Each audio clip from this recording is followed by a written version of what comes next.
ప్రార్థన చేసుకొని ప్రారంభించుకుందాం. క్రీస్తు యేసునందు మమ్మల్ని అతి మిక్కిలిగా ప్రేమించిన మా పరలోకపు తండ్రి, మీ యొక్క పరిశుద్ధమైన ఘనమైన నామమును బట్టి స్తోత్రాలు వందనాలు నాయన. గడిచిన వారమంతా కూడా మమ్మ కాచి కాపాడి మందరు కూడా సజీవం లెక్కలో దాచుకొని మందరి జీవితాల్లో మరొక దినాన్ని ఈ విధంగా ప్రవేశపెట్టి మరికొన్ని మాటలు ఎక్కువ ఉదయకాలపు ఆదివారపు సంఘ కొడుకులో కొడుకుని నేర్చుకుని ఆలోచించే ధన్యత దయచేస్తున్న దేవా స్తోత్రాలు వందనాలు నాయన. వచ్చిన వింటున్న ప్రతి ఒక్క బిడ్డని పేరు పేరు ముట్టండి, తాకండి, పరిశుద్ధపరచండి, బలపరచండి తండ్రి. ఒక సమయంలో పరిశుద్ధ గ్రంథం నుంచి గొప్ప సంగతులు మేమంతా కూడా పరిశోధన చేస్తుండగా మందరికీ పరిశుద్ధ ఆత్మశాన్ని దయచేయండి దేవా. మాట్లాడే నాకు కూడా ఆత్మశాన్ని ప్రసాదించండి తండ్రి. నేను సత్యవాక్యం సరిగా విభజించి మాట్లాడే ఆత్మశాన్ని దయచేయండి తండ్రి. మనసును సంతోషపెట్టే మాటలు నేను మాట్లాడకుండా మిమ్మల్ని మాత్రమే సంతోషపెట్టే విధంగా మాట్లాడుకో కృప చూపండి తండ్రి.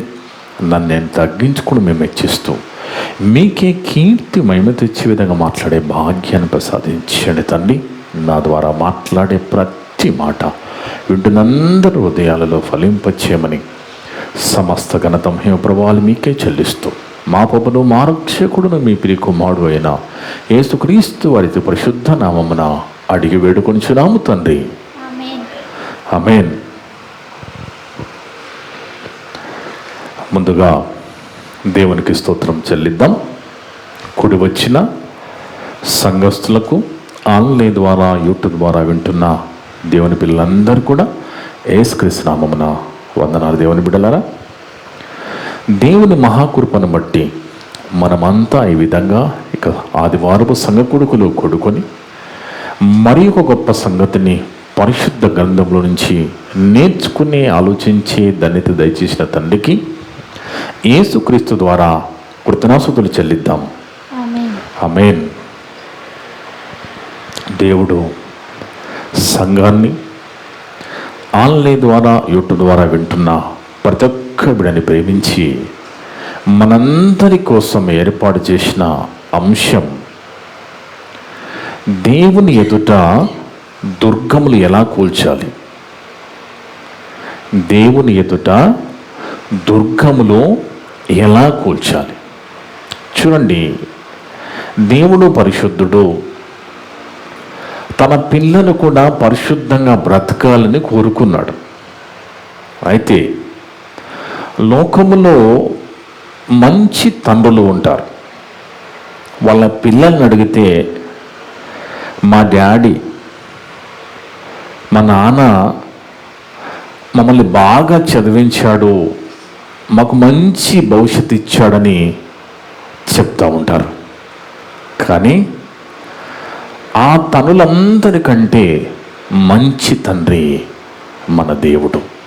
ఎందుకంటే మనం అడగక మునిపే ఈ ప్రకృతిలో మనకి ఏది కావాలి అని మనం అడగక ముందే ప్రతిదీ ప్రకృతిలో పెట్టిన మన తండ్రి, అంత గొప్ప తండ్రి మనకున్నాడు. అందుకే దేవుని బిడ్డలారా, దేవుడు మరి ఇంత మంచి తండ్రి ఎందుకు లోకానికి అర్థం కావడం లేదో మీకు తెలుసా? ఇంత గొప్ప తండ్రి మనం అడగకు ముంపి ఎన్ని ప్రకృతిలో పెట్టిన మన తండ్రినే దేవుడు ఎందుకు మనుషులకు అర్థం కావడం లేదో మీకు తెలుసా? చూడండి, దేవుడు ఉన్నాడు అంటారు కొంతమంది. చదువు ఎక్కువైపోయి, లోక జ్ఞానం ఎక్కువైపోయి దేవుడు లేడనే వాళ్ళు కూడా ఉన్నారు.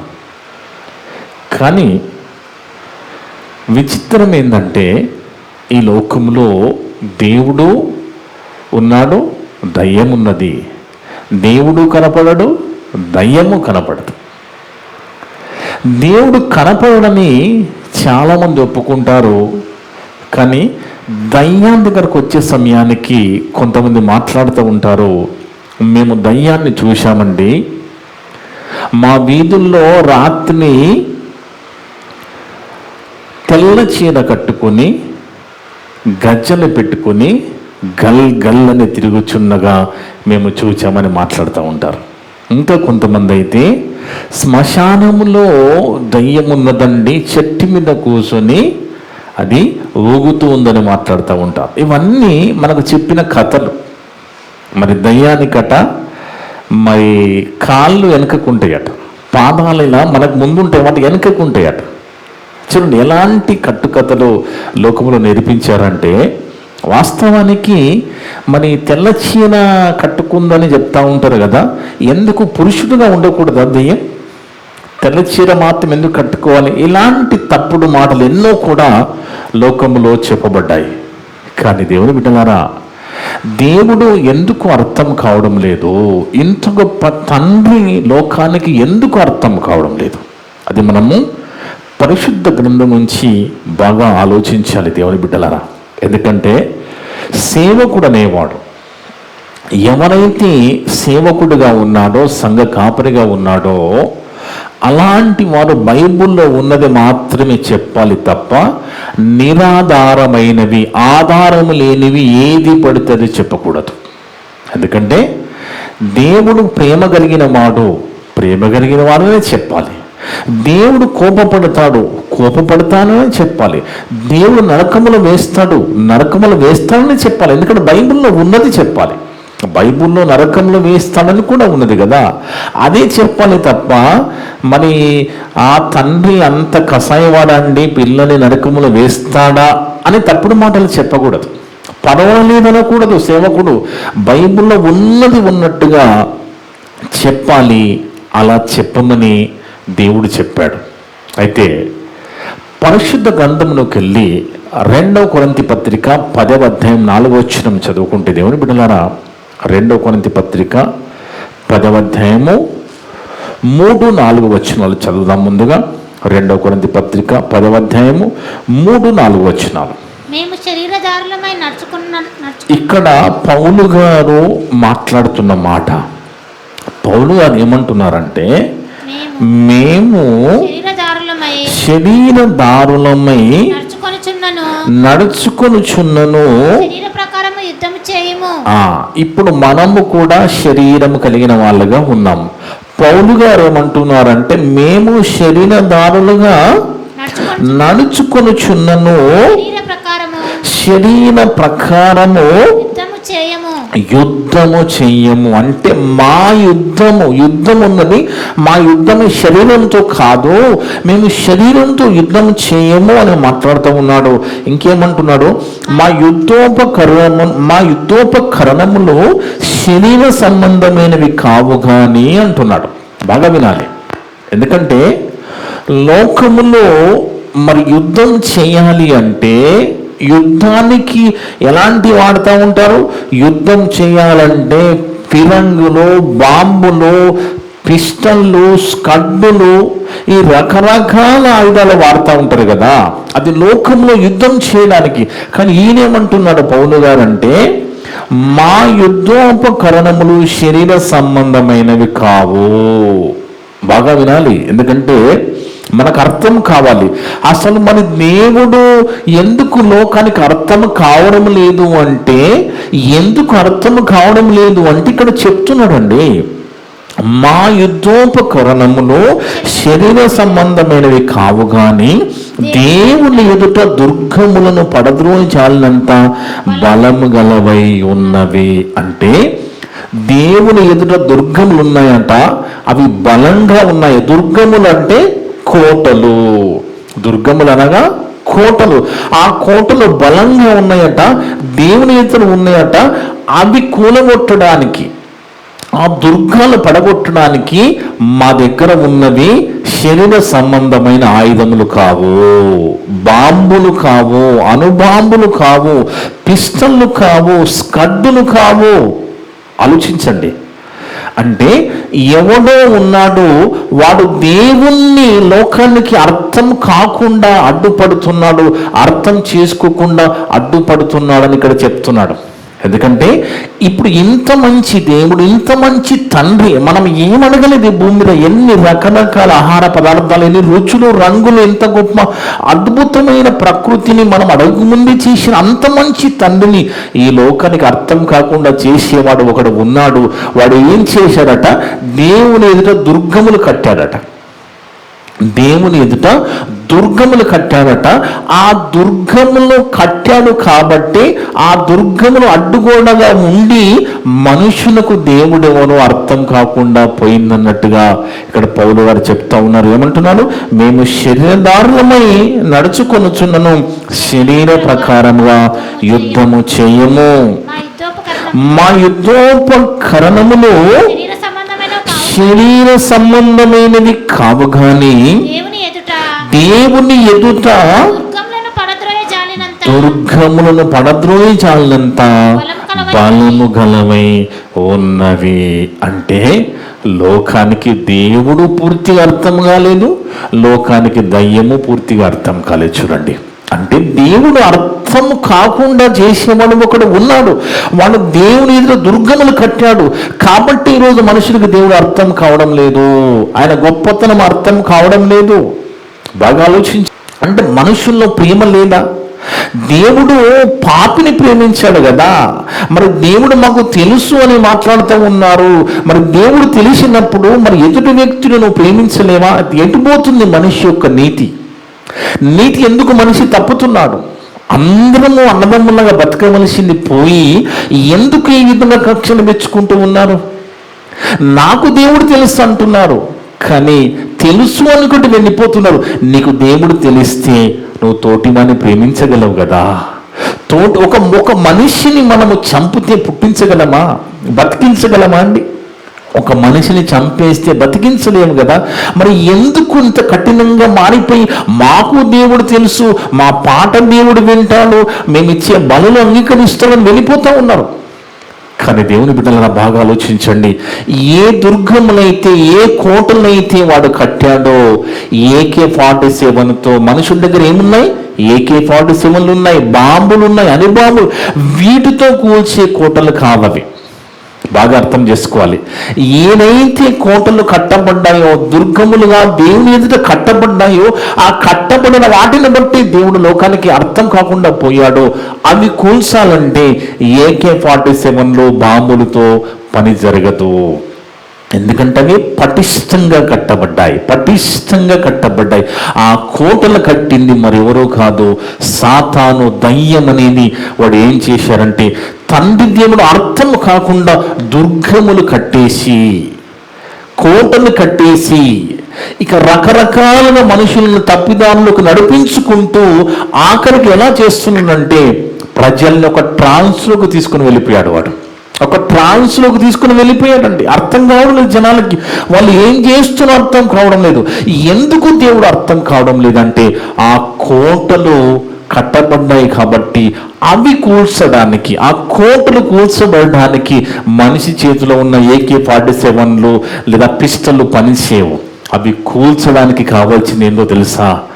మనిషి దగ్గర మంచి భక్తి, మంచి విశ్వాసము, మంచి పరిశుద్ధత, మంచి వాక్య జ్ఞానము, యథార్థవంతమైన జీవితము, ప్రార్థనా జీవితము, నిరీక్షణ, ఇవన్నీ కలిగి ఉంటే తప్ప ఆ గోడలు, ఆ దుర్గాలు కూల్చడము అసాధ్యం దేవుని బిడ్డలారా. ఎందుకంటే అది ఎవరైతే కలిగి ఉన్నారో వాళ్ళకు మాత్రమే దేవుడు అర్థమవుతాడు, ఆయన మనసు అర్థమవుతుంది. లేదంటే వాళ్ళు మాయలోనే వెళ్ళిపోతూ ఉంటారు, చేసేంత కరెక్ట్ అనుకుంటూ ఉంటారు, మాకు దేవుడు తెలుసు అనుకుంటూ ఉంటారు, ఎదుటి వాడిని కొడుతూ ఉంటారు. ఈ మధ్య ఛత్తీస్గఢ్లో ఒక స్త్రీని చంపేయడం జరిగింది. ఒక స్త్రీని ఛత్తీస్గఢ్లో పేపర్లో కూడా వచ్చింది. పాపం కిరాతకంగా చంపేశారంటే ఒక తోటి చెల్లెమ్మనో, అక్కనో, తమ్మున్నో, అన్నను ఎలా చెప్పగలడే మనిషి? నిజంగా నువ్వు దేవుడు తెలుసు అంటున్నావు కదా, మరి నీకు దేవుడు తెలిస్తే దేవుడు ఎక్కడైనా తోటి వాడిని చంపమన్నాడా? చంపమని ఏ దేవుడు చెప్పలేదు కదా. అంటే మనిషిని సాతాను మాయ చేసింది, ఆ దుర్గాలు కట్టేసింది, ఆ దేవుణ్ణి ఎనగకుండా తప్పుదారి పట్టిస్తుంది. దేవుని బిడ్డల వాస్తవానికండి ఈ ప్రపంచంలో ఈరోజు సుమారు ప్రపంచ జనాభా 800 కోట్ల ప్రజలని చెప్తా ఉన్నారు కదా. వీళ్ళందరికీ కూడా దేవుడు ఒక్కడే, తండ్రిని దేవుడు ఒక్కడే కదా. అందరికీ తండ్రి ఒక్కడు, అందరిలో దేవుని ఆత్మనే ఉన్నది. కానీ దైవత్వం అర్థం కావాలంటే ముందుగా దేవుడు ఎవరో తెలియాలి, దేవుడు ఎవరో అర్థం కావాలి. దేవుడు అర్థం కావాలంటే ఆ సాతానుగాడు కొట్టిన దుర్గములు పక్కకు తొలగితే తప్ప ఆ దేవుడి గురించి మనకి లోకానికి అర్థం కాదు. ఎందుకంటే బైబిల్ ఎంత స్పష్టంగా ఉన్నది. జీవము గల ప్రతి వానికి అవ్వ తల్లిని రాయబడి ఉన్నది. అంటే భూమి మీదకి వచ్చిన తర్వాత ఈ కులాలు, మతాలు, ప్రాంతాల వారిగా, మరి దేశాల వారిగా మనిషి విడిపోయాడు. కానీ వాస్తవానికి భూమి మీద పుట్టుకొస్తున్న ప్రతి ఒక్కరికి తల్లి ఆ అవ్వని రాయబడి ఉన్నది కదా. 3వ అధ్యాయము ఆదికాండం 20వ వచనం చదువుకుంటే, ఆదికాండం 3వ అధ్యాయము 20వ వచనం జాగ్రత్తగా చదివితే దేవుని బిడ్డలారా, ఆదాము తన భార్యకు హవ్వ అని పేరు పెట్టెను. ఆదాము తన భార్యకు హవ్వ అని పేరు పెట్టెను. ఏలైనగా ఆమె జీవము గల ప్రతి వానికి తల్లి. అందరికి తల్లి ఎవరు? హవ్వ. హవ్వ ఎక్కడి నుంచి వచ్చింది? ఆదాము నుంచి వచ్చింది. ఆదాముని ఎవరు చేశారు? దేవుడే చేశాడు కదా. అంటే అందరం ఒక తండ్రి పిల్లలైనప్పుడు, ఒక తల్లి నుంచి వస్తున్నప్పుడు ఈ భూమి మీదకి వచ్చిన తర్వాత దేవుణ్ణి ఎరగకుండా చేసిన వాడు ఎవడో మనకి బాగా అర్థమవుతుంది. ఎవడు? ఆ సాతానుగాడు దుర్గములు కట్టేశాడు. దుర్గములు కట్టేసి దేవుడు అర్థం కాకుండా, ఆయనను చూడకుండా, ఆయన అర్థంగా కూడా చేసేసాడు వాడు. కానీ దేవుని బిడ్డలారా, మనం జాగ్రత్తగా ఆలోచించాలి. ఎందుకంటే ఇప్పుడు మనం చూస్తూ ఉంటే, ఇప్పుడు మనం గమనిస్తూ ఉంటే భారతదేశంలో కానీ ఇతర దేశాల్లో కానీ సమాధానం లేదండి. సమాధానం లేకుండా పోయింది. సమాధానం లేకుండా చేసేసాడు వాడు. కానీ ఈ పరిస్థితి ఇప్పుడే కాదు, ఇర్మియా కాలానికి కూడా ఉన్నది. ఇర్మియా కాలానికి కూడా ఎలాంటి పరిస్థితి ఉన్నదో ఇర్మియా గ్రంథం 6:14 చదువుకుంటే, ఇర్మియా గ్రంథం 6వ అధ్యాయము 14వ వచనం దేవుని బిడ్డలారా, ఇర్మియా గ్రంథం 6వ అధ్యాయం 14వ వచనం జాగ్రత్తగా చదివితే, సమాధానము లేని సమయమున, చూడండి, సేవకులు అనే వాళ్ళు ఉన్నది ఉన్నట్టుగా చెప్పాలి విశ్వాసులకి. తప్పు చేస్తే నువ్వు తప్పు చేస్తూ మనం సరిదిద్దాలి, తప్పు ఎత్తి చూపించాలి, సరిదిద్దాలి. పర్వాలేదులే అనకూడదు. వరదలు మన దగ్గర కాదు, ఢిల్లీలో అనకూడదు. భూకంపం మన దగ్గర, హిమాచల్ ప్రదేశ్లో అనకూడదు. గొడవలు మన దగ్గర కాదు, మణిపూర్లో అనకూడదు. సేవకుడు అనేవాడు ఉన్నది ఉన్నట్టుగా వాస్తవంగా బైబిల్ నుంచి చెప్పుకుంటూ వెళ్ళిపోతూ ఉండాలి. కానీ అప్పటికే సేవకులు ఎలాగున్నారో చూడండి. ఇర్మియా గ్రంథము 6వ అధ్యాయము 14వ వచనం, సమాధానము లేని సమయమున సమాధానము చెప్పుచు నా ప్రజలకున్న గాయమును పైన మాత్రమే బాగు చేయుదురు. దేవుడు తన పిల్లల గురించి ఎంత గొప్పగా ఆలోచించి తన పిల్లలు ఉన్న పరిస్థితి వాళ్ళకి తెలియజేయాలని దేవుడు కోరుకుంటే ఎలాగున్నారంట? సమాధానం లేని సమయమున సమాధానము చెప్పచ్చు, నా ప్రజలకున్న గాయములను పైన మాత్రమే బాగు చేయుదురు. అందుకే పై బోధలు చేస్తే దేవుడు అర్థం కాదండి. పైన చెప్తే దేవుడు అర్థం కాదు. పై బోధల వలన దేవుని యొక్క మనసు అర్థం కాదు. అందుకే దేవుని బిడ్డలారా, మీరు ఎన్ని సంవత్సరాలుగా మీరు బ్యాప్టిజం తీసుకొని కొన్ని సంవత్సరాలు అయిపోయి ఉంటుంది కదా. ఈరోజుకు చూస్తే కొన్ని సంవత్సరాలు అయిపోయింది మీరు బ్యాప్టిజం తీసుకున్న తర్వాత మనం అంతా కూడా పరిశీలన చేసుకోవాలి. ఎంతగా దేవుని యందు ఎదిగాం, దేవుల్లో మన ఎదుగుదల ఎంతగా ఉన్నదని ప్రతి ఒక్కరు చూసుకోవాలి. ఎందుకంటే మనకి వయసు పెరుగుతున్నది, ఆకారం పెరుగుతున్నది, మరి ముఖంలో ముడతలు వస్తున్నాయి, తెల్ల వెంట్రుకలు వస్తున్నాయి, ఇన్ని చేంజెస్ జరుగుతున్నాయి మన జీవితంలో కదా వయసుని బట్టి.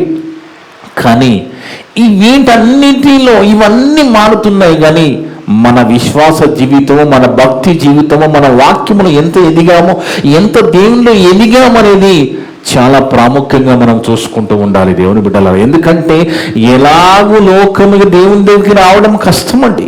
దేవుణ్ణి ఎడగడం కష్టము, దేవుని దగ్గరికి రావడం కష్టము. ఎందుకంటే దుర్గాలు, ఆ కోటలు మరి కూల్చుకొని రావాలంటే మరి మంచి భక్తి, విశ్వాసము, వాక్య జ్ఞానము, యథార్థవంతమైన జీవితము, ప్రార్థన జీవితము, నిరీక్షణ కలిగి ఉన్న వాళ్ళకి మాత్రమే అర్థమవుతాయి. కానీ లోకం ఇవేమీ కోరుకోవడం లేదు. కనీసం మనమేనా దేవుని దగ్గరికి వచ్చాం కదా, మనమైనా దేవుని దగ్గరికి వస్తున్నాము, దేవుని ఆరాధిస్తున్నాము కదా. మరి మనము ప్రతి ఆదివారం వచ్చి ఇక్కడ సేవకుల ద్వారా ఒక మెసేజ్ వింటున్నామంటే ఆదివారం మాత్రమే మనకు మెసేజ్ అవసరమా? మిగతా వారాలు, మిగతా సోమవారం నుంచి శనివారం వరకు అవసరం లేదా? ఆలోచించండి. మన జీవితంలో మనకు ఎంతో సమయం, ఖాళీ టైము మనకు దొరుకుతూ ఉంటుంది కదా. ఆ సమయాల్లో కూడా మనం దేవుని మాటలు వింటూ ఉండాలి, చదువుతూ ఉండాలి, ప్రార్థనలు గడుపుతూ ఉండాలి. ఎందుకంటే దేవుని బిడ్డలారా, లోక పరిస్థితి సమాధానం లేదని కాలంలో సమాధానం చెప్పుకుంటూ వెళ్ళిపోయిన కాలాన్ని ఇర్మియా గారి ద్వారా మనం ఈరోజు చదువుకున్నాము. మనమున్న పరిస్థితి కూడా అలాగే ఉన్నది, మనమున్న కాలంలో కూడా అలాగే ఉన్నాం. అందుకే ఎదుగుదల అనేది కావాలి. మన విశ్వాస జీవితంలో మన వాక్యములు ఎదగాలి, భక్తులు ఎదగాలి, విశ్వాసములు ఎదగాలి, ప్రార్థనలో ఎదగాలి, క్రియల్లో ఎదగాలి, నిరీక్షణ కలిగి బ్రతకాలి. ఇవన్నీ మనం చేసుకుంటున్నప్పుడే సాతాను నుంచి మనం తప్పించుకొని బ్రతకగలం. అందుకే హెబ్రీ పత్రిక ఒక మంచి మాట మరి పౌలు గారు రాస్తున్నారు. హెబ్రీకి రాసిన పత్రిక 5వ అధ్యాయము, హెబ్రీ పత్రిక 5వ అధ్యాయం 12వ వచనం. ఇప్పుడు మనమంతా ఇప్పటికీ బాప్టిజం తీసుకొని కొన్ని సంవత్సరాలు అయిపోయినాయి కదా, ఇప్పుడు మనం ఎలాగ ఉండాలి ఇప్పటికీ అని చెప్తున్నారు అక్కడ. హెబ్రీ పత్రిక 5:12వ వచనం. కాలమును బట్టి చూచితే మీరు బోధకులు ఉండవలసిన వారై ఉండగా, అంటే మీరు ఇప్పటికే కాలమును బట్టి చూస్తే, మీరు బాప్టిజం తీసుకున్న ఆ సమయం నుంచి ఈ రోజు వరకు చూస్తే ఇప్పటికే మీరు బోధకులుగా ఉండవలసిన వారై ఉండగా, దేవోక్తులలో మొదటి మూల పాఠంలో ఒకడు మీకు మరలా మీరు వినేవారుగా ఉన్నారు. దేవోక్తులలో, వాక్యములు, ఇంకా మూల పాఠాలు ఇంకా మీకు ఒకటి చెప్పే పరిస్థితిలో మీరు ఉన్నారు అని పౌలు గారు ద్వారా దేవుడు రాయించారంటే, విశ్వాస అనేవాడు సంఘానికి వస్తున్న వాళ్ళు ఎదుగుదల కావాలి, వాక్యం చెప్పగలిగి ఉండాలి, వాక్యం ప్రకటించగలిగి ఉండాలి. కానీ మీరు ఎలా ఉన్నారంటే చూడండి, చిన్న పిల్లలుగా ఉన్నప్పుడు తల్లులు ఏం చేస్తారు? పాలు పట్టిస్తారు కదా. పాలు పట్టించిన తర్వాత కొంతకాలానికి పాలు ఆగిపోతాయి. అప్పుడు తల్లి ఏం చేస్తుందంటే చిన్నగా మెత్తగా కొంత ఆహారం తీసుకుని దాన్ని మెత్తగా చేసి ఒక జావలాగా చేసి తినిపిస్తూ ఉంటుంది. తర్వాత కొంతకాలానికి మరి సెరలకు అట్లాంటివన్నీ కూడా తినిపిస్తూ ఉంటుంది. కొంతకాలానికి మెల్లగా కొంచెము అన్నంలో కొంచెం కారం కలిపి తినిపిస్తూ ఉంటుంది.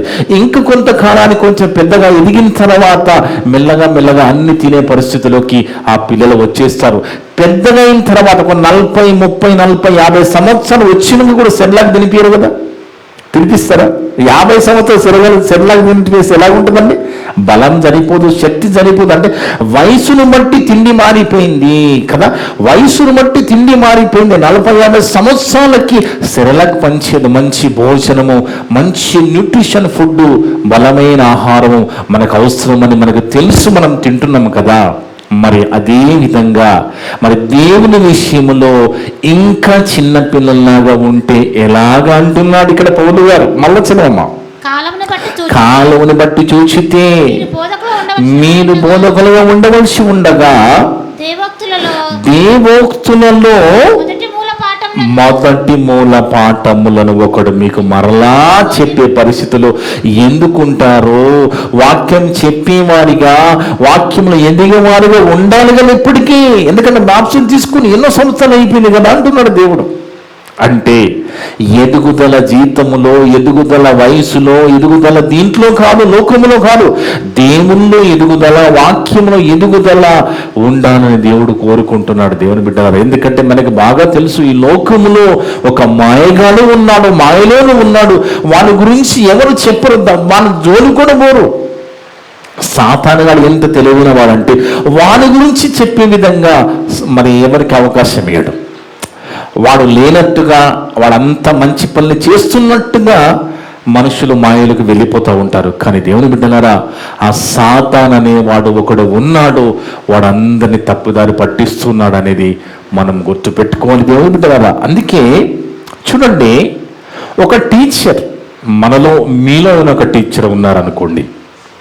ఆ టీచర్ దగ్గర ఉన్న స్టూడెంట్ ఒక 10 సార్లు 10th ఫెయిల్ అయ్యాడు అనుకోండి. 10 సార్లు 10th ఫెయిల్ అయితే ఆ టీచరు అతడి గురించి చెప్పుకోవడానికి ఇష్టపడతాడా? ఈ పలానా సురేష్ నా స్టూడెంట్ అండి, 10 సార్లు ఫెయిల్ అయ్యాడని గొప్పగా చెప్పుకుంటాడా? సిగ్గుపడతాడు చెప్పుకోవడానికి? సిగ్గుపడతాడు కదా, అవునా కదా? ఖచ్చితంగా సిగ్గుపడతాడు. అదే ఒక స్కాలర్, ఒక మంచి మెరిట్ స్టూడెంట్ ఉన్నాడు, బాగా చదువుతాడు, ఒక మంచి పొజిషన్లో ఉన్నాడు, ఒక మంచి ఉద్యోగం ఉన్నాడు, అప్పుడు ఏమంటాడు టీచర్? ఒక పలానా సతీష్ లేదా పలానా విద్యాసాగర్ నా స్టూడెంట్ చూడండి ఎంత మంచిగా మరి చదువుకో, ఎంత మంచి పదవులు ఉన్నాడని చెప్పుకోవడానికి ఇష్టపడతారు. అది ఫెయిల్ అయిన స్టూడెంట్ గురించి చెప్పుకోవడానికి సిగ్గుపడతాడు. కానీ ఒక గమ్మత్తైన విషయం ఏంటంటే దేవుడు కూడా సిగ్గుపడతాడు. దేవుడు కూడా సిగ్గుపడతాడు. అదే హెబ్రీ పత్రికలో చూస్తే, హెబ్రీ పత్రిక 11వ అధ్యాయం 15-16 వచనాలు చూస్తే, హెబ్రీ పత్రిక 11వ అధ్యాయము 15-16 వచనాలు. హెబ్రీ రాసిన పత్రిక 11వ అధ్యాయము 15-16 వచనాలు. దేవుని బిడ్డల, ఏ దేశం నుండి వచ్చిరో ఇక్కడ మన పూర్వీకులు, మన పితరులు చూడండి, వాళ్ళు ఎంత జ్ఞానం కలిగి ఉన్నారంటే, వాళ్ళు ఏ దేశం నుంచి వచ్చిరో ఆ దేశమును జ్ఞాపకమందుంచుకున్న ఎడల, ఆ దేశమును జ్ఞాపకమందు ఉంచుకుని ఎడల మరలా వెళ్ళుటకు వారికి వీలు కలిగి ఉండును. ప్రతి ఆదివారం మీరు సంఘానికి వస్తారు. కొంతమంది 15 కిలోమీటర్ డిస్టెన్స్ దూరం నుంచి వస్తారు, కొంతమంది 10 కిలోమీటర్ డిస్టెన్స్ దూరం నుంచి వస్తారు, కొంతమంది 4-5 కిలోమీటర్ డిస్టెన్స్ నుంచి వస్తారు, కొంతమంది చుట్టుపక్కల నుంచి వస్తారు. ఈరోజు సతీష్ అయితే సుమారు 300 కిలోమీటర్ నుంచి వచ్చాడు సంఘానికి. విజయవాడ నుంచి ప్రయాణమే వచ్చాడు సంఘంలో ఆరాధనలో పాల్గొనాలని. ఇన్ని రకాలుగా మనం సంఘానికి వస్తాం. వచ్చిన తర్వాత ఈ కొద్దిసేపు, ఈ గంట సేపు మీరు అన్ని మర్చిపోయి నా మాటల్లోకి లీనమైపోయి నా ద్వారా మాట్లాడే మాటలు వింటూ మీరు చాలా అద్భుతంగా దేవుని ఆలోచనకు వెళ్ళిపోతారు. ఈ 1-2 గంటలు వెళ్ళిపోతారు. ప్రార్థన అయిన తర్వాత మరలా మీ ఇంటికి మీరు వెళ్ళాలంటే మీ ఇల్లు గుర్తుండాలి కదా. మీరు ఏ ఇంటి నుంచి వచ్చారో భూమి మీద, ఆ ఇంటికి వెళ్ళాలంటే ఆ ఇల్లు మీకు గుర్తుండాలి. ఒకవేళ గుర్తులేదనుకో, మర్చిపోయారనుకోండి, ఇక్కడిక్కడనే తిరుగుతూ ఉంటారు, చుట్టుపక్కల తిరుగుతూ ఉంటారు, అవునా కదా? అదే చెప్తున్నాడు అక్కడ.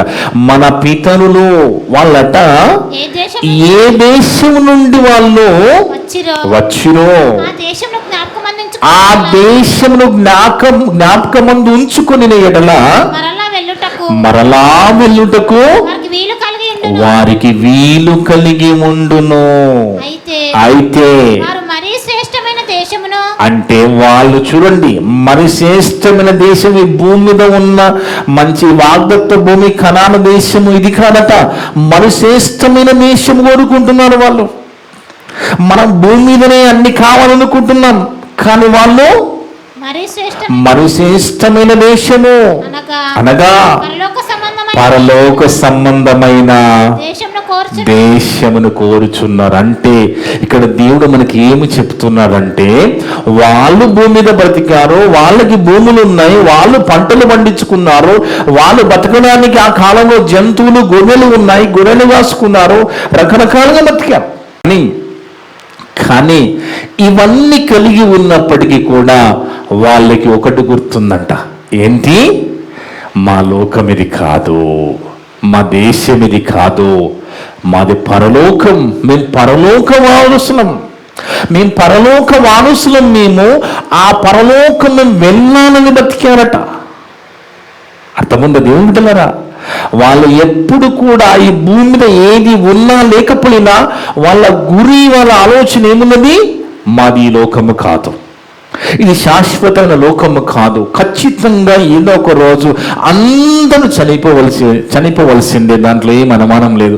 ఆ చనిపోయినప్పుడు వెళ్ళి ఆ పరలోకము కావాలి, అక్కడి నుంచి మేము వచ్చాము, అక్కడికి మేము వెళ్ళామని వాళ్ళు బతికినట్టుగా అక్కడ భక్తుడు రాస్తున్నాడు. అందుచేత తాను వారి దేవుడును అనిపించుకొనుటకు దేవుడు వారిని గురించి సిగ్గుపడాడు. మనల్ని ఎవరైనా అడిగి మీ దేవుడు ఎవరండి అంటే వేసుకోబడ్డాం, కానీ మన విషయమును మనము నిసుగుగా సిగ్గు లేకుండా చెప్పేస్తాం మా దేవుడు వేసుకోమండి. కానీ దేవుడు చెప్పాలి మన విషయములో సిగ్గుపడకుండా. అంటే వాళ్ళ విషయములు ఎలా చెప్పాడు? వాళ్ళు పరలోకం వెతుకుతున్నారు, వాళ్ళు నిలువైన పట్టణం మనకి ఇక్కడ లేదు అన్నట్టుగా.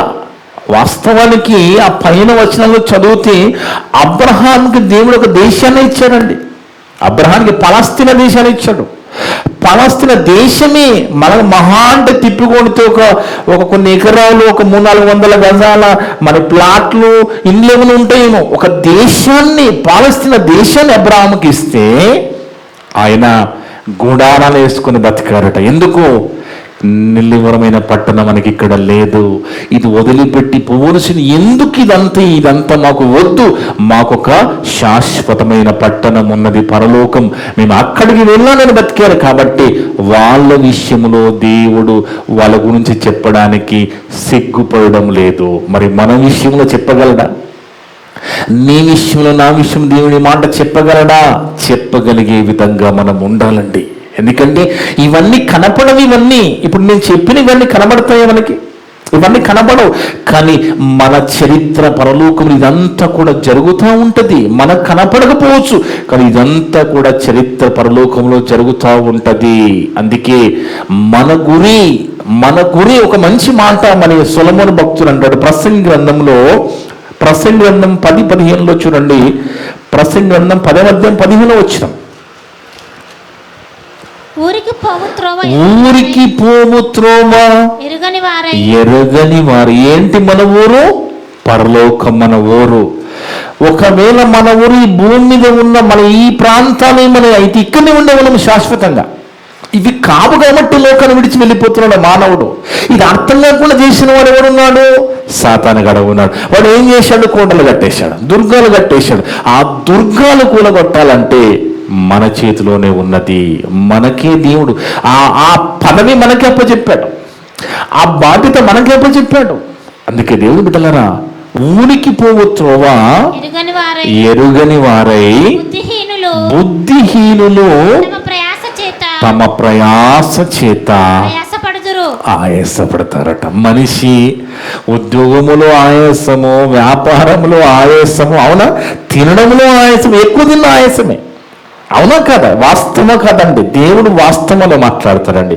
దేవుడు వాస్తవాలే చెప్తాడు. ఎందుకంటే మనం ఆయన పిల్లలము గనుక. పిల్లలుగా మనకి మంచి చెప్పి ఉన్నట్టుగా చెబితే మనము దేవుళ్ళలోకి వచ్చి దేవుని కోసం బ్రతికి ఆయన లోకం వస్తామని ఆశపడుతున్నాడు కాబట్టి చెప్తున్నాడు. ఊరికి పోవు త్రోవ మనిషి బుద్ధిహీనులు తమ ప్రయాస చేత ఆయాసపడుదురు. అంటే మనిషి భూమి మీద బతకడానికి ఎంత ప్రయాసపడుతున్నాడో మీరు చెప్పండి. ఒక్కొక్కడు సరిగా తినడు, తినే సమయం ఉండదు, నిద్రపోయే సమయం ఉండదు, సంపాదన.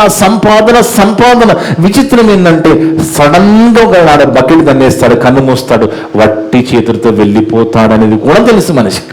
కానీ అది మర్చిపోయే విధంగా చేసేవాడు ఒకడు ఉన్నాడు, సాతానుగాడు. అందుకే మనకెప్పుడు మన విషయంలో దేవుడు సిగ్గుపడకుండా ఉండాలి. ఫలానా వ్యక్తి, ఫలానా నా కూతురు, ఫలానా నా కొడుకు, వీళ్ళ విషయం నన్ను సిగ్గుపడకుండా ఉండాలి. దేవుడు సిగ్గుపడకుండా ఉండాలంటే మన మన ఆలోచన కూడా మన పితరులు, మన దేవుడు రాయించిన భక్తులుగా ఉండాలి. అంటే మనకు ఒకటి గుర్తుండాలండి, ఈ భూమి మనకి ఇల్లు అవసరమే, బతకడానికి ఉద్యోగం అవసరమే, సంపాదన అవసరమే, డబ్బులు అవసరమే. ఇవన్నీ ఉన్నా కానీ మనకి 2 కన్నులు ఇచ్చాడు. ఒక కన్ను దేవుని మీద ఉండాలి, ఒక కన్ను లోకం మీద ఉండాలి. అర్థముందా దేవుని బిడ్డలారా? ఒక కన్ను ఎప్పుడు దేవుని మీద ఉండాలి, ఒక కన్ను లోకం మీద ఉండాలి. 2 కన్నులు లోకం మీద పెట్టామనుకో అడ్రస్ చేయకుండా పోతాం. బాగా గుర్తుపెట్టుకోండి. 2 కాళ్ళు ఇచ్చాడు, ఒక కాలు లోకంలో, ఒక కాలు దేవునిలో ఉండాలి. ఎందుకంటే లేదంటే మరి ఒకడిక్కడ పనిచేస్తున్నాడు, వాడు ఖచ్చితంగా మనల్ని కొట్టి పక్క కూర్చోబెట్టే ప్రమాదం ఉన్నది. ఒక సందర్భం చూస్తే దేవుణ్ణి ఆశ్చర్యపరిచే పనులు మనుషులు చేస్తారు. మనిషి అంటే మామూలుడు కదండి, మనిషి అనేవాడు మామూలుడు కాదు, మాయలోడు. అలాంటి మనిషి దేవుణ్ణి ఆశ్చర్యపరిచారట. ఆ విషయం ఇరిమియా గారు చెప్తున్నారు. ఇరిమియా గ్రంథంలో 7వ అధ్యాయంలో, ఇరిమియా గ్రంథం 7వ అధ్యాయము 9-10 వచనాలు చదువుకుంటే అక్కడ ఎంత అద్భుతంగా ఉందా మాట అంటే, ఆశ్చర్యపోతున్నాడు దేవుడే మనుషుల విషయంలో. ఇరిమియా గ్రంథం 7వ అధ్యాయము 9-10 వచనాలు దేవుని బిడ్డలారా. అవి మీకు నిష్ప్రయోజనములు. ఇదేమి మీరు మంచిగా చదవమ్మా, మొత్తం అర్థం మారిపోతుంది చదివే విధానం తేడా వస్తే. అవి మీకు ఇర్మియా గ్రంథము 7వ అధ్యాయము 9వ వచనం నేను చదువుతున్నాను చూడండి. ఇదేమి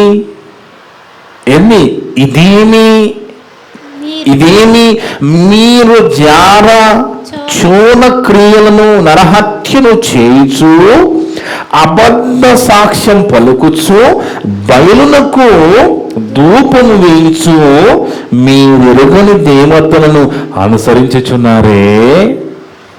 అయినను నా నామము పెట్టబడిన ఈ మందిరములకు వచ్చి నా సన్నిధిని నిలుచుచు విడుదల నొంది ఉన్నారని మీరు చెప్పుచున్నారు. ఈ హేయక్రియలన్నీ జరిగించుటేనా మీరు విడుదల నుండి తిరిగి, అంటే మనిషి అనేవాడు లోకములో పాపం చేస్తున్నాడు, విచ్చలవిడిగా జీవిస్తున్నాడు, మోసం చేస్తున్నాడు, వ్యభిచారం చేస్తున్నాడు, తాగుతున్నాడు, ఎంజాయ్ చేస్తున్నాడు, దేవుడు వద్దని ఎన్నో చెప్తున్నాడు. మందిరానికి వచ్చి మళ్ళా పాట పాడుతున్నాడు, ఆరాధనలో పాల్గొంటున్నాడు. ఇదేమి అంటున్నాడు, ఇదేమిరా, ఇదేంటి మీరు విడుదల పొందామంటున్నారు, లోకములు అది చేస్తున్నారు, ఇక్కడికి వచ్చి మీరు మళ్ళీ పాట పాడుతున్నారు, ఆరాధిస్తున్నారు, ఇదేమి ఆలోచించండి. అంటే మీకు అర్థం కాదు. ఒక ఎగ్జాంపుల్, ఐజక్ న్యూటన్ గురించి మనకు బాగా తెలుసు కదా. ఈ ఐజక్ న్యూటన్ అట ఒక రోజు వాళ్ళ చిన్న పొలంలోకి వెళ్ళాడట, చేనులోకి వెళ్ళాడు పని కోసం, పని చేయడానికి. మనకు బాగా తెలుసు, పని చేస్తున్నప్పుడు కూలీ వాళ్ళు మధ్యాహ్న సమయంలో భోజనం చేసి కొద్దిసేపు సేద తీరుతారు, రెస్ట్ తీసుకుంటారు. కాదు, ఒక హాఫ్ అన్ అవర్ 1 అవర్ చెట్ల కింద పడుకుంటారు. ఈయన కూడా వాళ్ళ చిన్న పొలంలో పని చేసి అలసిపోయి కొద్దిసేపు సేద తీరుద్దాం, రెస్ట్ తీసుకుందామని, ఒక హాఫ్ అన్ అవర్ పడుకుందామని ఒక చెట్టు కింద వచ్చి పండుకున్నాడు. ఆ చెట్టు ఏంటంటే యాపిల్ చెట్టు. యాపిల్ కాసే చెట్టు అది. ఆయన పడుకుని ఉన్నప్పుడు సడన్ గా పడుకుని ఉన్నప్పుడు ఒక యాపిల్ కాయ కింద పడిందట. కింద పడగానే మనమైతే అక్కడ ఏం చేస్తామండి, దాన్ని తీసుకొని తినడానికి ప్రయత్నం చేస్తాం. మన కన్న ముందు కూడా మామిడికాయలు పడడం మనం చూసాము, జామకాయలు చూసాము, నేరేడు పండ్లు చూసాము, నిమ్మకాయలు చూసాము కదా. ఇవన్నీ మన కళ్ళ ముందు పడడం చూసాము. మనం ఏం చేస్తాం, తీసుకొని తినడానికి ప్రయత్నం చేస్తాం. కానీ ఆయన ఎవరు, ఆయన మేధావి. ఆయన మేధావి కాబట్టి ఆయన ఏమనుకున్నాడు, ఇదేమి చెట్టు నుంచి పైకి వెళ్ళిపోవాలి, కింద పడుతుంది అని అనుకున్నాడు. ఆయన మేధావి కాబట్టి ఇదేంటి, ఈ ఆపిల్ పైకి వెళ్ళిపోవాలి కదా, కింద పడుతుంది ఏంది, దాన్ని తీసుకుని మళ్ళీ ఎగిరేసినా కానీ అది కిందనే పడుతుందట, కిందనే పడుతుంది. అప్పుడు ఆయన ఏమన్నారంటే భూమికి ఆకర్షణ శక్తి ఉన్నది అని ఒక సిద్ధాంతాన్ని కనిపెట్టాడు. కానీ వాస్తవానికి దేవుని బిడ్డలారా, మనము భూమి మీద నిలబడ్డామంటే, ఈరోజు నేను ఇక్కడ నిలబడి ఉన్నాను, మనం కూడా నడుస్తున్నామంటే భూమికి ఆకర్షణ శక్తి ఉన్నది కాబట్టి నిలబడుతున్నాము. అర్థమవుందండి? అంటే ఈ భూమి చాలా విచిత్రం, ఈ ప్రకృతి లోకం చాలా విచిత్రంగా దేవుడు తయారు చేశాడు. ఈ విచిత్రమైన లోకములోనే మన బతుకమ్మని ఇక్కడికి పంపించాడు. ఇక్కడ మనము బ్రతుకు తెరువు చేయడానికి, బ్రతుకు తెరువు కోసము పనులు చేసుకోవడానికి అనుకూలమైన లోకము ఈ లోకమే. ఈ లోకములో భూమికి ఏమున్నది, ఆకర్షించే శక్తి ఉన్నది కాబట్టి మనం పడకుండా నిలబడగలుగుతున్నాం. అంటే దాని వెనుక మనకి ఏమి అర్థం కావాలి, అది దేవుని ప్రేమ. దేవుని ప్రేమ ఉన్నది కాబట్టి ఈరోజు భూమిని నిలబడగలుగుతున్నాం మనం.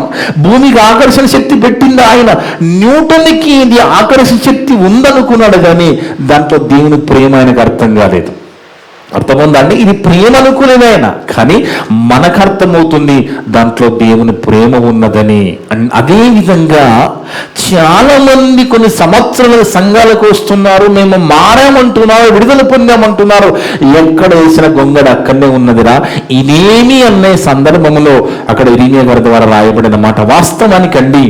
ఇర్మియా గారు కానీ, యెషయా గారు కానీ, పౌలు గారు కానీ, బాప్తిస్మ యోహాను గారు కానీ, వాళ్ళందరినీ కూడా దేవుడు తల్లి గర్భములోనే నిర్ణయించుకున్నాడు, పక్కన పెట్టేశాడు. వీళ్ళంతా నాకు కావాలి, వీళ్ళంతా నా సేవ కావాలని పక్కన పెట్టుకున్నాడు వాళ్ళు. అర్థముందండి? తల్లి గర్భములో పడకమునిపై ఏర్పాటు చేసుకుని పక్కకి పెట్టుకున్న వాళ్ళు వీళ్ళంతా. వాళ్ళలో ఒక ఆయన ఇర్మియా గారు మాట్లాడుతున్న ఈరోజు మనతో. ఇర్మియా గారి గ్రంథము మనం చదువుతున్నామంటే ఆ తల్లి గర్భములు పడకమునిపై ఏర్పాటు చేయబడిన ఆ గొప్ప ప్రవక్త ఇర్మియా గారితో వాళ్ళ దేవుడు రాయించినమాట. ఇదేమి అంటే విడుదల నొందాము, మేము మారిపోయామంటున్నారు. ఎక్కడ మారాలా? అదే బ్రతుకు, అదే జీవితము, ఇదేమి అంటున్నాడు. అందుకే దేవుని బిడ్డలారా, దేవుడు ఎంత గొప్పవాడంటే దేవుడు ఖచ్చితంగా ఆయన ఏం చేస్తాడో మనకి చెప్తాడండి. ప్రతిదీ మనకు చెప్పేశాడు. రోమాపత్రిక 2వ అధ్యాయము 11-12 వచనం చదివితే దేవుని యొక్క చట్టం ఎంత పటిష్టంగా ఉన్నదో మనం చూద్దాం. దేవుని యొక్క చట్టం, బైబిల్ చట్టం ఎంత పటిష్టంగా ఉన్నదంటే రోమాపత్రిక 2వ అధ్యాయము 11-12 వచనాలు చూస్తే రోమాపత్రిక 2వ అధ్యాయము 11-12 వచనాలు. దేవునికి పక్షపాతము లేదు, దేవునికి పక్షపాతము లేదు. నువ్వు ఇలా ఉంటే నరకములో వేస్తానంటే వేసేస్తావు అంతే. నువ్వు ఇలా బ్రతుకుతే పరలోకం వస్తావంటే వస్తాం. అలా ఉంటే దేవునికి పక్షపాతము లేదు. ధర్మశాస్త్రము లేక పాపము చేసిన వారందరూ. చూడండి, ఆదాము నుండి మోషే కాలం వరకు ధర్మశాస్త్రం లేదు. బాగా గుర్తుపెట్టుకోవాలి.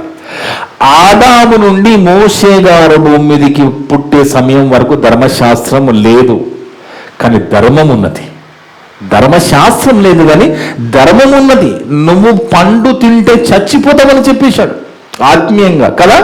అంటే ధర్మం ఉన్నది, ఆజ్ఞ ఉన్నది, గ్రంథస్థంగా లేదు, కానీ నోటి మాటతే చెప్పాడు దేవుడు.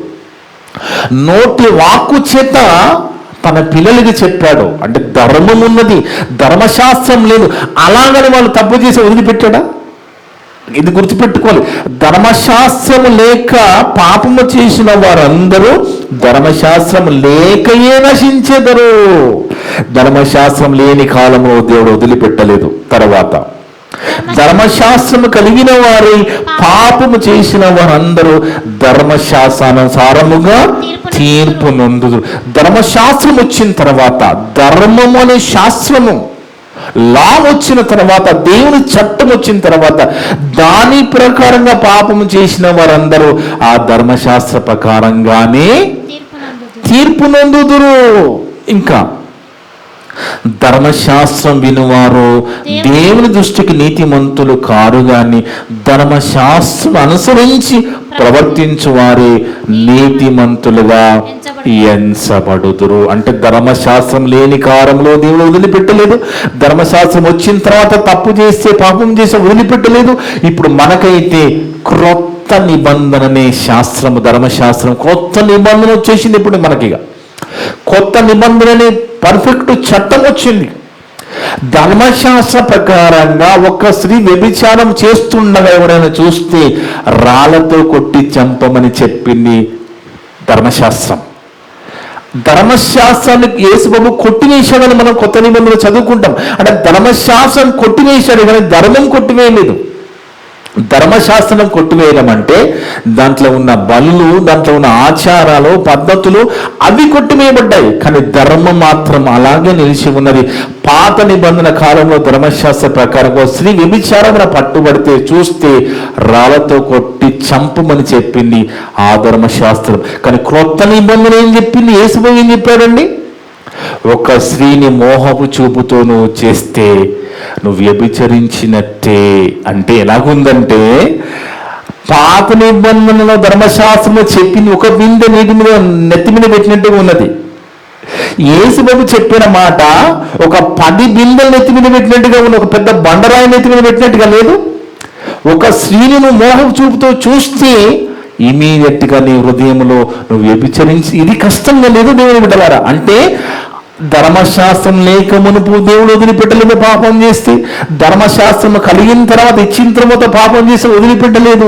క్రొత్త నిబంధన ఇచ్చిన తర్వాత కూడా వదిలిపెట్టడు అని మనకు అర్థం కావాలి. ఎందుకంటే మోపు చూపుతో చూస్తేనే పాపం అంటున్న యేసుబాబు మాటను మనం ఆలోచిస్తే క్రొత్త నిబంధన అనే చట్టం ఇంకా పటిష్టంగా కఠినంగా ఉన్నది దేవుని బిడ్డ. అందుకే దేవుడు ఎప్పుడు కూడా తప్పు చేసిన వాడిని వదిలిపెట్టడండి, పాపము చేసిన వాడిని వదిలిపెట్టడు. వాళ్ళు ఎవరైనా, అందుకే దేవుడు అవకాశం ఇస్తాడు. నీ తప్పు తెలుసుకొని, తప్పు దిద్దుకొని, ఒప్పుకొని, మనసు మార్చుకొని దేవుణ్ణి ఉండడానికి అవకాశం ఇస్తాడు. కానీ అలాగే పాపములు చనిపోతే నరకానికి పంపించేస్తాడు. అందుకే ఒక మంచి మాట బైబిల్లో ఒక మాట ఉన్నది, దాన్ని బట్టి అందరూ ఏమనుకుంటారంటే దేవుడు పాపాలన్నీ క్షమించేస్తాడని మాట్లాడుతూ ఉంటారు. ఒక మాట చూద్దాం, హెబ్రీ పత్రిక 8:12లో, హెబ్రీ పత్రిక 8వ అధ్యాయము 12వ వచనం చూస్తే, దేవుని బిడ్డలారా, హెబ్రీ పత్రిక 8వ అధ్యాయము 12వ వచనంలో, నేను వారి దోషముల విషయమే దయ కలిగి వారి పాపములను ఇక్కడ ఎన్నడూ జ్ఞాపకము చేసుకొనని ప్రభు సెలవిచ్చుచున్నాడు. అంటే దాని అర్థం ఏంటి? ఆ వాక్యములో ఉన్న అర్థం ఏంటి అంటే, మనము బాప్సం తీసుకునే వరకు, మనము నీటిలో మునిగి మానవలసి పొంది బాప్సం తీసుకునే వరకు ఎన్ని పాపాలు చేశారో అవన్నీ కూడా మర్చిపోతాడు. తర్వాత చేసే పాపాలని బుక్కులో రాసుకుంటాడు. అర్థముందా దేవుని బిడ్డలారా? అప్పుడు వరకు, అంటే బాప్సం తీసుకునే సమయం వరకు నువ్వు ఎన్ని పాపాలు చేసినా దేవుడు మర్చిపోతాడు, గుర్తుపెట్టుకోడు. కానీ బాప్సం తీసుకున్న తర్వాత చేసే పాపాలను మాత్రం ఖచ్చితంగా గ్రంథం రాసుకుంటున్నాడు. ఇది మర్చిపోద్దు దేవుని బిడ్డలారా. ఎందుకంటే సాతాను మోసం చేస్తుంది, దాని మాయలో మనము పడిపోకుండా జాగ్రత్త కలిగి ఉండాలి. అందుకే సాతాను కట్టిన ఆ యొక్క దుర్గాలు, ఆ కోటలు ఖచ్చితంగా అవి కూల్చబడితే తప్ప దేవుడు అర్థము కాడు. ఎవరికైతే కూల్చబడ్డాయో వాళ్ళకు అర్థమయ్యాడు దేవుడు. కాబట్టి ఆ దేవుని తెలుసుకున్నారో, ఆయన ఆరాధిస్తున్నారు, ఆయన మాట లోబడి బతుకుతున్నారు, ఆయన పంపిన తన కుమార్ రక్తముల పాపలు కడిగ వేసుకున్నారు, ఆ సంఘాలకు వస్తున్నారు. కానీ ఇంకా కూడా కోటలు అలాగే ఉన్న వాళ్ళు చాలా మంది లోకములో ఉన్నారు. దేవుని బిడ్డలారా, చివరికి ఒక మాట, బాంబు లాంటి మాట, ప్రభువారు చెప్పిన మాట, చివరికి ఒక బాంబు లాంటి మాట చూసుకొని ముగించుకున్నాం. లూకా సువార్త 18వ అధ్యాయము 8వ వచనం. లూకా సువార్త 18వ అధ్యాయము 8వ వచనం. దేవుని బిడ్డలారా, యేసు ప్రభువు రెండవ రాకల్లో వచ్చే సమయానికట ఆయన వారికి త్వరగా న్యాయం తీర్చును, ఆయన వారికి త్వరగా న్యాయం తీర్చును, వారి విషయమే కదా ఆయన దీర్ఘశాంతం చూపుచున్నాడు అని మీతో చెప్పుచున్నాను. ఆయనను మనుష్య కుమారుడు వచ్చినప్పుడు ఆయన భూమి మీద విశ్వాసము కనుగొనునా. అంటే ఏమైపోతుందని మాకు సత్యం తెలుసు అనే వాళ్ళు కూడా మోసపోయే ప్రమాదం ఉంటుంది. ఎందుకంటే వాడు చాలా కుట్టిపరుడు, సాతాను అనేవాడు. మాకు సత్యం తెలుసండి, మాకు దేవుడు తెలుసండి, మాకు వాక్యం తెలుసనే వాళ్ళని కూడా మోసం చేసే ప్రమాదం ఉంటుంది. కాబట్టి ఇక్కడ ప్రభువారు చెప్తున్న మాట, ఆయనను మనుష్య కుమారుడు వచ్చినప్పుడు ఆయన భూమి మీద విశ్వాసము కనుగొనునా. అంటే కింద పుట్టనట్లో ఆ విశ్వాసం అని ఉన్నది. ఆ విశ్వాసము ప్రారంభంలో ఏదైతే మంచి విశ్వాసంలో నువ్వు కలిగి ఉన్నావో, క్రియలతో కూడా విశ్వాసం కలిగి ఉన్నావు, ఆ విశ్వాసం కనుగొనునా. అంత మంచి విశ్వాసం కనుగొనను అని అనుమానం వ్యక్తం చేస్తున్నాడు యేసుప్రభు. అంటే మనం ఎంతో జాగ్రత్త కలిగి ఉండాలి. మన విశ్వాసంలో ఎదగాలి, భక్తిలో ఎదగాలి, ప్రార్థనలో ఎదగాలి, వాక్యంలో ఎదగాలి, నిరీక్షణ కలిగి బతకాలి, యథార్థవంతమైన జీవితం కలిగి, ఇవన్నీ కలిగి ఉన్నప్పుడే మనం దేవుడున్న లోకము చేరుకోగలం. మనకి ఎప్పుడు గుర్తుండాలి ఏంటి అంటే, మన లోకం పరలోకం. మనకి ఆ పరలోకము, మనం అక్కడ సిటిజన్షిప్ మనది ఆత్మీయంగా పరలోకపు సిటిజన్షిప్ మనది. కాబట్టి కొంతమంది గొప్పగా మేము ఈయన ఎన్ఆర్ఐ అండి, యుఎస్ఏ సిటిజన్షిప్ ఉందండి, ఈయనకి కెనడా సిటిజన్షిప్ ఉంది, సంతోషమే. కానీ అది భూమి మీద వరకు మాత్రమే పనిచేస్తుంది. కానీ మనకు ఉన్న సిటిజన్షిప్ అది పరలోకపు సిటిజన్షిప్. ఫిలిప్పీ పత్రిక 3:20లో చెప్తారు చూడండి, మన పౌరస్థితి పరలోకంలో ఉందని చెప్తున్నాడు అక్కడ. ఫిలిప్పీ పత్రిక 3:20లో మన పౌరస్థితి పరలోకమందు ఉన్నది. అంటే మన సిటిజన్షిప్, మనం ఎక్కడి వారము? పరలోక సంబంధులం, అక్కడికి వెళ్ళేవారం మనం. ఎప్పుడైతే అది మనకు గుర్తు ఉండి అక్కడ వెళ్ళే విధంగా మనము ప్లాన్ చేసుకుంటూ వెళ్ళిపోతామో అప్పుడే మన విషయంలో దేవుడు సిగ్గుపడడు. శబాష్ శబాష్, మంచి దాసుడా, వెరీ గుడ్ అంటాడు దేవుడు. లేదా లోకమాయలో బ్రతుకుతూ లోకంలో అందరిలాగా అన్ని చేసుకుంటూ ఆరాధనకు వచ్చి మరలా ఇక్కడ ఆరాధనలో పాల్గొని మరలా అన్ని చేస్తున్నాం అనుకో, ఇదేంట్రా మార్పు లేదు కదా. చూడండి, ఇప్పుడు స్పష్టంగా మనం వాక్యాల ద్వారా మాట్లాడుకున్నాం. ఇదేమనే పరిస్థితిలో మనం ఉండకూడదండి. మన గురించి గొప్పగా చెప్పుకునే విధంగా మనం బ్రతకాలి. మన విషయంలో దేవుడు సంతోషపడే విధంగా మనం బ్రతకాలి. అప్పుడే మనం దేవుడున్న లోకము చేరుకోగలం. ఎట్టి మాటలన్నీ కూడా ఏ ఒక్క మాట కూడా వృధాగా పోకుండా విన్న మీ అందరి హృదయాలలో చెప్పిన నా హృదయంలో దేవుడు సమృద్ధిగా ఫలింపజేయను గాక. ఆమేన్. ప్రార్థన చేసుకున్నాం. మమ్మలను మిక్కిలిగా ప్రేమించిన మా పరలోకపు తండ్రి, మీ యొక్క పరిశుద్ధమైన ఘనమైన నామమును బట్టి స్తోత్రాలు, వందనాలు నాయన. గొప్ప దేవుడు తండ్రి, గొప్ప మాటలు ఇది అందరితో మాట్లాడే విధానం బట్టి స్తోత్రాలు, వందనాలు తండ్రి. అవును నైనా, మీ కృప చేత మీ దయచేత సాతాను కట్టిన దుర్గములు ఏం చేస్తే అవి కూల్చబడతాయో, లోకంలో ఉన్న మరి AK-47 బాంబుతో అవి కూల్చబడవని మా భక్తి విశ్వాస జీవితము, ప్రార్థన జీవితము, వాక్య అనుభవమునైన నిరీక్షణ కలిగిన జీవితం, యథార్థన జీవితం ద్వారానే అవి కూలగొట్టగలమని మాతో స్పష్టంగా మాట్లాడిన విధానం బట్టి స్తోత్రాల, వందనాలు. ఆ విధంగా మేము ఉంటూ మేము స్తుతిస్తూనైనా మీరు మా విషయంలో సిగ్గుపడేవారిగా ఉండే పరిస్థితి లేకుండా మా గురించి గొప్పగా మీరు చెప్పుకునే విధంగా మేము బ్రతుకుటకు కృప చూపడు తండ్రి. ఇప్పుడు ఈ సమయంలో ఇది నా ద్వారా మాట్లాడిన ప్రతి మాట విన్న సంఘస్థులందరూ హృదయాలలో, ఆన్లైన్ ద్వారా యూట్యూబ్ ద్వారా వినబోతులందరూ హృదయాలలో ఫలింపచేయండి తండ్రి. మరి నాయన, ఎవరెవరైతే ఈ గొప్ప మాటలు వింటున్నారో కుటుంబాలు దీవించండి, సంఘంలో ప్రతి కూడా ఆత్మీయ బలపరచండి తండ్రి. మేమంతా కూడా కేవలం వాక్యము చదివి విని వదిలిపెట్టి మమ్మల్ని మేము మోసపరుచుకోకుండా విన్న మాటల ప్రకారం జీవించేదానికి దయచేయమని సమస్త ఘనత మహిమ ప్రభావాలు మీకే చెల్లిస్తూ మా ప్రభువును మా రక్షకుడును మీ ప్రియ కుమారుడు అయిన యేసుక్రీస్తు వారి పరిశుద్ధ నామమున అడిగి వేడుకొనిచున్నాము తండ్రి. ఆమేన్. మీ అందరికీ వందనాలు. May God bless you all.